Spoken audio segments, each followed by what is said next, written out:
Sejumlah guru honorer di Kota Lubuk Linggau minta perhatian pemerintah, terutama persoalan kesejahteraan dan dapat diangkat sebagai aparatur sipil negara. Asa ini diungkap bertepatan dengan peringatan Hari Guru Nasional tahun 2021.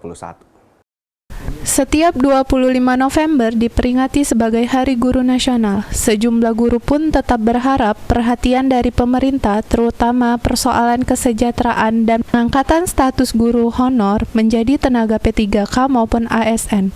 Seperti diungkapkan salah seorang guru honorer di SMP Negeri 2 Kota Lubuk Linggau, Yesi Aprianti, yang sudah mengabdi sebagai guru mata pelajaran Bahasa Indonesia selama 15 tahun.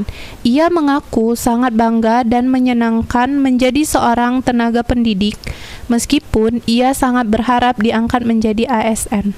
Suka dukanya ya merasa senang terus lah, yang namanya ngajar memang cita-citanya mau jadi guru. Jadi suka dukanya dukanya nggak ada, suka semua. Pertama kali upah 90.000. Itu pertama kali 90.000 itu. Sekarang sudah jutaan.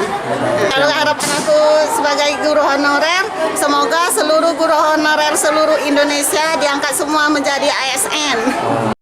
Sementara itu, di Hari Guru Nasional ini juga, ratusan pelajar SMP memberikan ucapan selamat berupa buket bunga dan kue sebagai ungkapan terima kasih para siswa terhadap guru sebagai pahlawan tanpa tanda jasa.